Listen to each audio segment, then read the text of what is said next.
Tergantung lah kondisi, tapi sekarang sekitar 250 ke 300 lah. Memang SNI yang harus diterapkan di produknya. Gitu. Nah itu kan pemerintah harus intervensi ya Bu ya, supaya ada standar lah agar produk yang beredar di Indonesia ini yang menerapkan standar nasional Indonesia. Nah, jadi kalau orang semua miskin seperti ya di satu negara umpamanya ya, negara itu tidak akan berkembang karena lingkungannya rusak, bisnisnya nggak bisa jalan.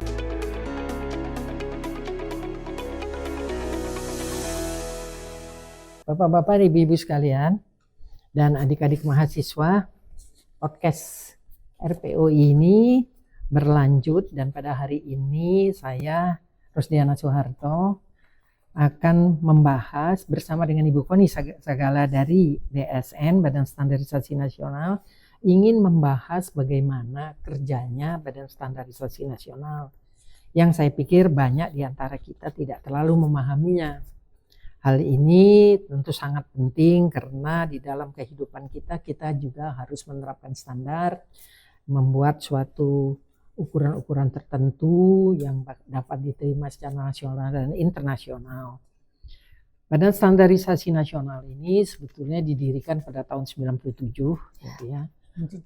Kemudian sebelum itu Kementerian Perdagangan itu telah membuat namanya standar perdagangan. Karena Kementerian Perdagangan berpikir pada waktu itu bahwa standar itu adalah instrumen perdagangan. Padahal di negara-negara lain standar itu memang berdiri sendiri. Nah, kemudian didirikanlah oleh pemerintah Badan Standarisasi Nasional yang sebetulnya pecahan dari LIPI, ya. Sekretariatnya dulu di Pustan LIPI, Bu. Sekretariatnya di Pustan LIPI. Badan Standarisasi Nasional ini menangani pembuatan standar, kemudian bagaimana pengawasannya, bagaimana akreditasinya, bagaimana standar-standar yang barang-barang lain yang masuk ke negara ini. Nah, banyak yang lainnya. Kebetulan saya juga dalam hal ini pernah membuat standar, yaitu standar ISPO yang kita kenal sebagai Indonesian Sustainable Palm Oil, yang direvisi 2 kali. Saya sebetulnya berkeinginan sekali standar ISPO itu nantinya menjadi standar SNI agar barang yang beredar di Indonesia berlabel SNI. Nah, ini rupanya belum tercapai waktu itu karena waktu itu adalah mulainya kegiatan pembuatan standar sustainability yang dimulai dengan kelapa sawit. Nah, sekarang BSN sudah mempunyai scope sustainability, itu lebih mudah lagi untuk membuat standar-standar yang terkait dengan sustainability. Bapak-bapak, ibu-ibu, adik-adik mahasiswa, hari ini saya punya tamu Ibu Koni Sagala dari BSN. Ya Bu, silakan mengenalkan diri. Terima kasih Ibu Ros. Perkenalkan, saya Koni Sagala. Sebenarnya saya memang di BSN dari mulai BSN terbentuk. Tadi Bu Ros sudah menyatakan BSN dibentuk itu tahun 97. Saya memang masih awal masuk sebagai pegawai negeri, langsung ikut di BSN. Dan memang BSN ini kenapa waktu itu dibentuk, founding father kita adalah Pak Habibie sebenarnya. Karena tadi seperti yang Bu Ros sampaikan, di masing-masing kementerian mereka membuat standar-standar sendiri. Nah, Pak Habibie merasakan bahwa kenapa sih kita tidak punya satu standar, tidak masing-masing kementerian membuat ataupun menetapkan standarnya masing-masing. Sehingga ada BSN yang memang tugas utamanya adalah menetapkan dan mengembangkan standar nasional Indonesia. Yang ini Bu, sebenarnya perannya yang paling berat adalah mengkoordinasikan usulan-usulan ataupun konsep-konsep dari setiap kementerian. Karena sometimes dari satu kementerian dengan kementerian lain itu ada yang bersinggungan ya. Mungkin yang ini mengusulkan standar yang sama, yang satu lagi juga mengusulkan standar yang sama. Jadi BSN perannya sangat berat karena untuk bisa mengharmoniskan sebenarnya agar ya standar nasional Indonesia kita ini bisa mengayomi ataupun bisa mengakomodir semua kebutuhan ataupun kepentingan dari setiap stakeholdernya. Jadi bukan hanya kementerian ya, bukan hanya instansi pemerintah, termasuk juga dari pelaku usaha, dari dunia industri, akademisi, dan juga mungkin konsumen ya. Sampai juga kadang konsumen juga butuh standar untuk bisa memberikan jaminan kepada konsumen bahwa yang produk ataupun barang yang digunakan dia itu benar-benar safe untuk digunakan oleh konsumen. Jadi saya kebetulan di BSN dari awal memang terbentuk sudah sudah lama ya, sudah senior sebenarnya. Dan sekarang kebetulan bertanggung jawabnya di penerapan standar ya Bu. Kita punya unit di BSN ini ada yang pengembangan standar yang memang fokusnya dia mengembangkan ataupun mengusulkan standar-standar nasional Indonesia yang tadi ya mengakomodir semua kebutuhan stakeholder. Kemudian ada penerapan, kemudian juga ada akreditasi, dan ada sekarang yang terbaru ada perubahan-perubahan di struktur BSN. Terbaru ini adalah untuk yang metrologi. Jadi kalau kita bandingkan dengan negara-negara lain, sebenarnya badan-badan standarnya itu di Indonesia termasuk badan standar yang komplit ya. MSTQ-nya kalau dulu istilahnya Pak Habibie, Pak Herudi, MSTQ itu semuanya sudah ada di BSN. Kalau sebelumnya kan memang metrologi bukan di BSN Bu, di LIPI. Metrologi di perdagangan juga ada. Itu legal. Metrologi ya. saintisnya kan di LIPI. Nah, ya. dengan zaman kepemimpinan Pak Bambang Prasetya waktu itu bisa disatukan menjadi di BSN untuk metrologi saintifiknya.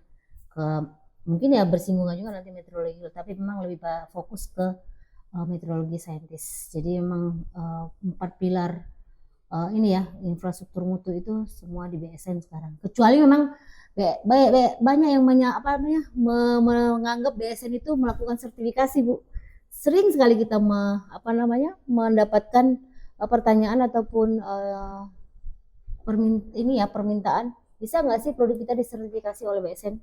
Padahal BSN itu bukan lembaga sertifikasi, itu aja yang tidak. Mungkin di beberapa negara ya badan standarnya itu ada sebagai lembaga sertifikasi. Ya, tapi kita juga British Standard itu ada sertifikasi. Tapi dia tidak memiliki badan akreditasi di dalamnya. Kebetulan karena kita ada akreditasi di dalam, sehingga tidak boleh kan akan konflik kalau ada badan akreditasinya, kemudian juga ada lembaga sertifikasi, maksudnya kegiatan sertifikasi. Jadi memang kegiatan penilaian kesesuaian ya, bukan hanya sertifikasi, pengujian, kalibrasi, inspeksi, itu semua kita serahkan ke pihak ketiga, jadi bukan di BSN. Nah Ibu Koni, kalau kita bicara mengenai seakan-akan standar ini kan sebetulnya konsentrasinya pembuatan, pengawasan dan lain-lain itu kan ada di BSN ya. Nah kalau BSN di dalam undang-undangnya itu mengatakan bahwa barang yang beredar itu hanya SNI, yang berlabel SNI, kan itu di dalam undang-undangnya. Nah sekarang kan banyak sekali itu standar-standar di luar yang ada ini, ada itu gitu ya, yang membuat orang bingung. Jadi bagaimana keadaan yang sekarang ini kalau kita membaca undang-undang dan membandingkan dengan keadaan yang sekarang ini, sebetulnya bagaimana sih keadaan yang sekarang? Kalau saya bisa ini Bu, kalau sekarang malah di masyarakat ya, SNI itu sudah mulai diakui keberadaannya. Kalau dulu mungkin masih banyak yang belum kenal SNI, tapi sejak kita punya satu waktu itu yang bikin sukses lah kenapa SNI bisa lebih dikenal masyarakat, itu dengan adanya waktu itu terkait dengan helm. Kebetulan kan lagi ramai ya banyak kecelakaan, jadi kita bikin suatu event ataupun acara yang mengenalkan SNI, sehingga memang sekarang di masyarakat kita ya taunya SNI, walaupun memang Bu sometimes di kita memang masyarakat kita itu masih bangga juga dengan menggunakan standar dari luar ya, dari asing, misalnya dengan standar Jepang, standar Eropa. Tapi kalau udah namanya juga beredar di dalam negeri, siogianya memang menggunakan SNI.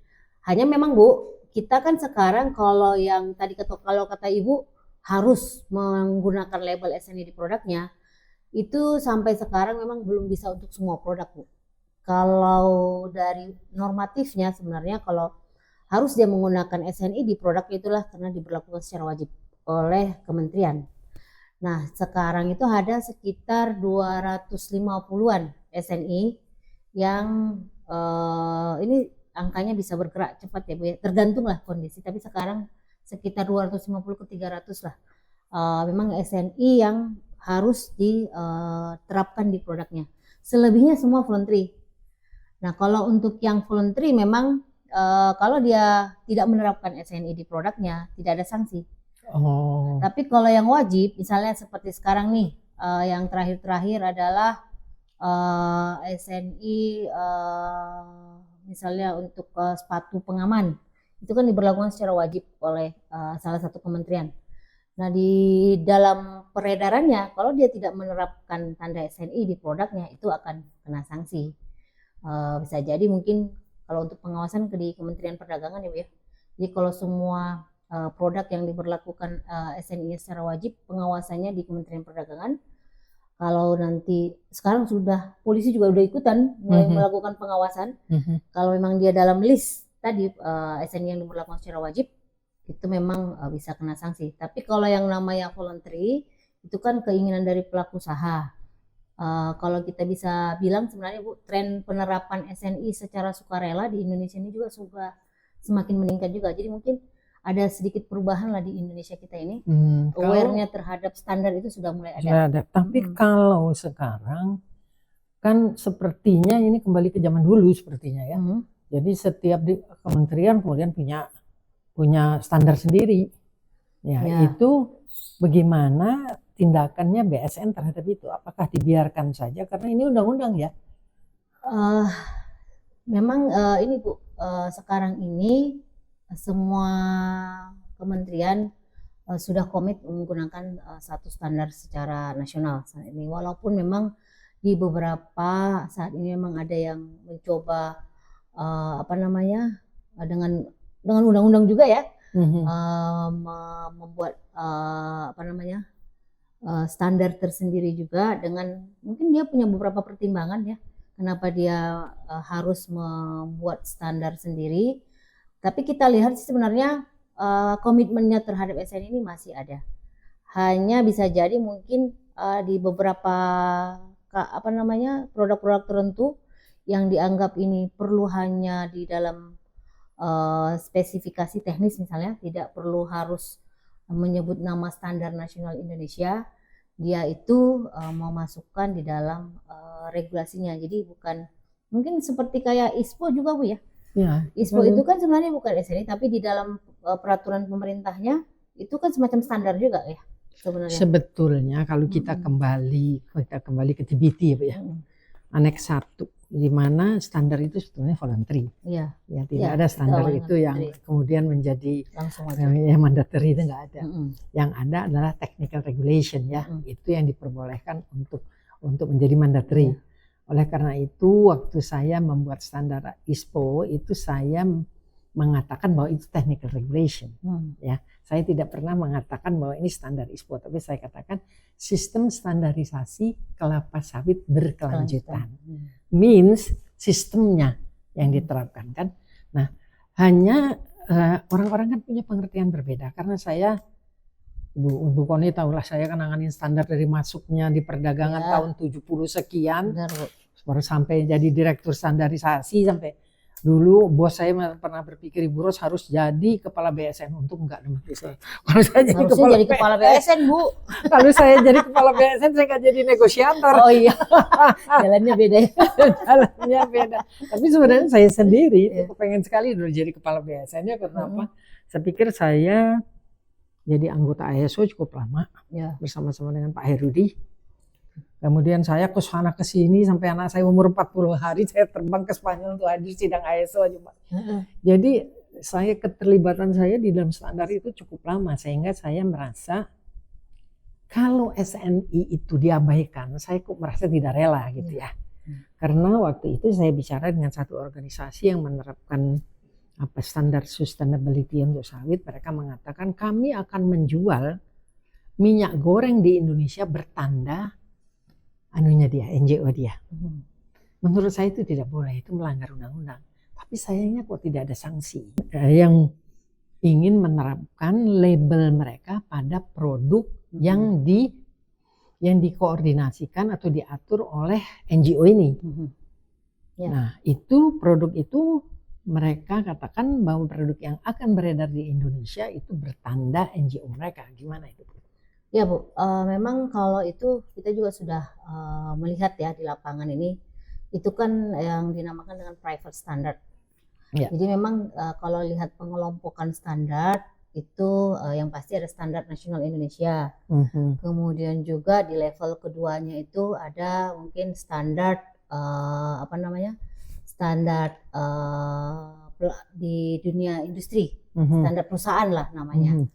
Nah ini ada lagi mungkin yang kayak seperti Bu sampaikan dari beberapa NGO ataupun kelompok-kelompok apa namanya pelaku usaha mungkin ya, dia membuat standar sendiri ya, yang disebut yang lagi ramai sekarang misalnya private standard itu ya, seperti ISEAL, BRC, dan memang ini bukan hanya di Indonesia ya, mungkin karena dari pusatnya secara internasional sudah keberadaannya diakui, sehingga mungkin di Indonesia ini mereka juga menggunakan label standar itu karena mau secara apa namanya keberterimaannya pada saat dia mungkin ekspor keluar secara bisnis to bisnis mereka bisa menerima. Tapi kalau sudah bicara mengenai tadi yang ada aspek K3L, kesehatan, keamanan, keselamatan, dan lingkungan, gitu. Nah itu kan pemerintah harus intervensi ya Bu ya, supaya ada standar lah agar produk yang beredar di Indonesia ini yang menerapkan standar nasional Indonesia. Nah, yang menjadi masalah produk itu adalah produk pangan. Umpamanya minyak goreng ya. Dan produk pangan minyak goreng kita ini itu tidak pernah punya standar loh. Kalau di kita ada SNI minyak goreng sebenarnya Bu. Kita punya SNI minyak goreng. Hanya tadi mungkin kita dari BSN perlu lebih promosi kali ya SNI kita untuk minyak goreng ini. Iya. Yang lebih dikenal sekarang mungkin yang private standarnya tadi. Nah sekarang kan sebenarnya begini Bu, kalau kita karena si podcast ini khusus komoditi ya, jadi kalau kita sekarang ingin membuat standar suatu komoditi yang terkait kepada bahan pangan, ya Bu ya, sebetulnya harus mengerti betul karena kalau sawit itu mulai dari CPO. CPO doesn't have any standard ya. Kenapa? Karena dia bahan baku. Ya, Allah, mentah. Waktu kita masuk ke refinery, dia kan ada palm oil, refined palm oil, ada palm oil bleach, ada macam-macam kan. Bleach ada macam-macam, ada 17 macaman gitu kan. Nah, yang sekarang yang dipakai minyak goreng, kalau kita bicara satu produk, umpamanya produk A ya, dia melakukan penyulikan 7 kali. Penyulingan. Berarti produk dia bebas stearin. Sedangkan produk yang dipasarkan sebetulnya kan banyak stearinnya ya. Nah mungkin yang 3 kali masih ada stearinnya. Jadi kalau disimpan dia akan mengumpal gitu ya. Nah ini kan sekarang sudah terjadi perbedaan kualitas. Nah itu perbedaan kualitas ini memenuhi permintaan konsumen yang levelnya juga berbeda. Nah itu mungkin harus juga ada standarnya Bu ya. Ya. Jadi memang Bu, di SNI kita ini kan dia juga nggak kaku ya. Di beberapa standar dia punya leveling juga sebenarnya. Yang sekarang SNI minyak goreng mungkin tidak ada levelingnya ya. Tapi mungkin kalau kedepannya ada tadi ya kebutuhan bahwa karena konsumen kita juga membeli produknya itu sesuai dengan pengelompokannya, bisa saja SNI kita itu dibuat levelingnya. Ya, seingat saya memang harus begitu ya. Nah, itu kan memang harus ada anunya ya. Ada usahanya. Nah, satu lagi sekarang saya waktu itu kan membuat ISPO. Saya bicara dengan satu kementerian, saya bilang sebetulnya kalau mau membuat biodiesel yang sustainable, yang bisa dibeli Eropa, pakailah ISPO. Tetapi kan kita membuat ISPO itu tidak sama dengan apa yang ada di luar permintaan ini. Jadi saya ingat saya pernah nanganin standar kayu lapis. Ya. Waktu itu ada kayu lapis standar Amerika, kayu lapis standar Cina, kayu lapis standar Jepang. Saya pergi ke Jepang, ngomong sama orang Jepangnya bilang ikutin ini, just. Ya. Terus saya pergi ke Eropa, ikut ini. Saya pergi ke Amerika ikut ini. Saya kan jadi bingung waktu itu kan sebelum ada SNI ya, kita bicara standar perdagangan. Apa yang saya lakukan, saya kumpulkan semua standar ini, saya kirim orang survei. Ya. Karena lain kita kan cuma satu, bikin kayu lapis itu kan cuma satu. Nggak bisa, oh ini untuk Amerika berhenti, ini untuk Eropa kan nggak bisa. Akhirnya dari itu kita uji, yang kita sanggup itu mana. Dan yang kira-kira kita masa depan akan sanggup mana. Muncullah standar perdagangan kayu lapis waktu itu. Nah itu diakui oleh Jepang, Amerika, dan Eropa. Jadi kayaknya kita juga begitu. Nah waktu saya menyusun standar ISPO, karena saya tidak bisa mengundang pembeli dari luar negeri ke sini, kami itu tim dari Departemen Pertanian, Kementerian Pertanian, itu keliling hampir ke 14 negara. Jadi kita ke Amerika, kita ke Rusia, kita ke Eropa, kita ke India, kita ke Cina, kita juga ke Australia. Jadi ada kota-kota yang penting kita kunjungi lebih dari satu kali. Nah di situ tujuannya adalah karena menurut ISO penyusunan standar itu kan harus melibatkan minimal 4 unsur kan ya. Satu pemerintah, yang kedua pengusaha, praktisi, yang ketiga expert, pakar, yang keempat adalah konsumen. Ya. Karena konsumen tidak ada, jadi kita keliling. Jadi waktu saya bicara standar biodiesel itu di Uni Eropa, saya bicara dengan Dirjen Renewable Energy, saya bilang ini standar saya, standar biodiesel yang saya akan usulkan dan kaitannya kepada CPO yang saya bikin dan refinery yang ada di Indonesia. Tolong Anda lihat supaya kita bisa bikin MRE antara si standarnya mereka ya EU apa namanya? Kalau mereka itu namanya? Yang standarnya EU EN antara EN dengan kita. Dan maksudnya saya bilang bukan antara EN dengan Kementerian Pertanian, tapi antara EN dengan BSN. Karena kita kan dalam kancah itu kan yang berlaku kan BSN bukan Kementerian Pertanian. Nah setelah selesai kita keliling itu saya dapatlah beberapa puluh halaman usulan dari tiap negara. Ya tidak selalu terkait kepada standar, ya ada juga usulan meminta harga dimurahi macam-macam lah ya. Nah itu saya sampaikan ke kementerian terkait. Sebetulnya unsur keterlibatan konsumen itu kan harus ada. Ya. Memang ini Bu ya dilema kita ya. Kan kebetulan kita negara berkembang di mana kondisi pada saat kita membuat standar, memang ada di artikel TBT bahwa kalau kita mau membuat standar harusnya mengacu ke standar internasional. Tapi kalau standar internasional tidak ada, ini kan yang tadi Bu Ros sampaikan, kita kan harus melakukan analisis dulu. Sebenarnya ini karena tujuannya mau beredar ke Indonesia atau mau ikut untuk ekspor juga. Pinginnya pelaku usaha kan sebenarnya efisien ya, bisa secara nasional diedarkan memenuhi standar dan pada saat ekspor juga tidak ada lagi tambahan-tambahan penyesuaian terhadap standar-standar baru. Tapi memang Bu, saya karena udah lama juga di BSN, dari beberapa kali SN yang kita terbitkan selalu kita itu merasa ada tantangannya pada saat sudah melihat kemampuan pelaku usaha kita. Dan salah satu prinsip penyusunan standar kan adalah konsensus. Nah di konsensus ini sometimes kita itu lebih mengakomodir kemampuan dari pelaku usaha kita. Nah, padahal pada saat ekspor nanti mungkin, nah ini perlu lagi tambahan penyesuaian standar dengan tujuan ekspornya. Makanya saya tadi permulaan tadi diskusikan dengan Ibu bahwanya pengusaha itu wajib tidak wajib harus menerapkan corporate social responsibility. Karena apa? Ingat kejadian di Bangladesh. Jadi di situ pabrik Marks and Spencer, Zara, H&M segala kan di satu pabrik besar. Mereka membuat penjahitan segala di sana, ribuan pegawainya. Pada waktu tertentu itu gedungnya rontok, 1.000 orang mati. Nah semenjak itulah kemudian Brundtland mengatakan, orang-orang miskin itu harus dipekerjakan dengan asuransi, dengan kewajiban dia, dengan kewajiban membayar gaji dia cukup untuk hidup dia.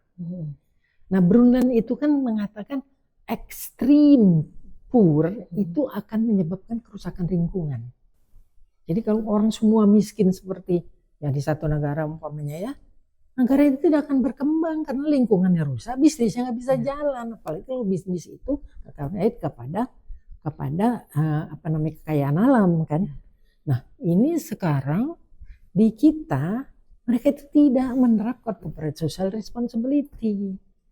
Jadi waktu kita membuat ISPO, kok kita jadi yang ngatur corporate social responsibility, kan salah. Itu bukan pemerintah yang ngatur. Ya. Yang pemerintah yang ngatur itu mereka menerapkan corporate social responsibility, kita selipkan SDG di dalamnya. Kan? Kalau sekarang memang Bu untuk penerapan CSR ini di beberapa khususnya memang kalau BUMN yang mungkin Bu Ros juga udah tahu, di BUMN itu sudah dipush supaya memang CSR-nya itu membantu tadi ya supplier-supplier dia yang mungkin pemasok barang-barang ke BUMN itu dia itu harus membantu meningkatkan kemampuan dari produksinya. Nah, memang tadi kembali lagi Bu, kita itu seharusnya memang tidak melihat kondisi yang ada ya. Yang kita harapkan sebenarnya dengan CSR tadi itu bisa membantu pelaku usaha tadi itu memproduksi sesuai dengan standar yang benar-benar yang sudah bisa berdaya saing lah. Bukan karena kemampuan pelaku usahanya seperti ini sehingga kriteria ataupun persyaratan di standar diturunkan.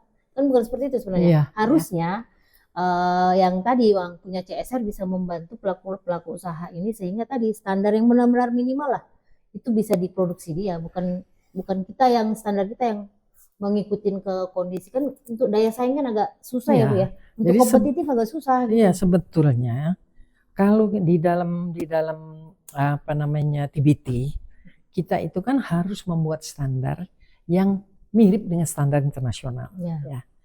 Tapi kemampuan itu kan jauh ya. Jadi yang saya pikirkan waktu saya jadi direktur standarisasi, yang penting kita membuat standar base kepada kemampuan kita. Ya. Nah kemudian standar itu direvisi. Seumpamanya kalau dulu kita 2 tahun sekali kita revisi kalau dulu standar perdagangan. Karena kita ngadakan survei menyeluruh apakah batasan ini sudah bisa menjadi kecil gitu ya. Jadi kita survei, mengambil contoh, diuji, nanti baru munculkan lagi standar. Sebetulnya standar perdagangan tuh kalau masih ada bagus loh Bu. Kalau sekarang kalau proses kaji ulang tadi kalau Ibu 2 tahun ya. Sekarang itu kita 5 tahun. Udah ada aturannya Bu. Iya, jadi kalau itu ISO tahun, kan. Kalau dulu kan kita kan belum terlalu ini ya. Jadi kita bikinnya begitu. Sehingga kemampuan itu lebih cepat naik. Kecuali tadi ada hal-hal khusus Bu, nggak harus nunggu 5 tahun, bisa dikaji ulang juga.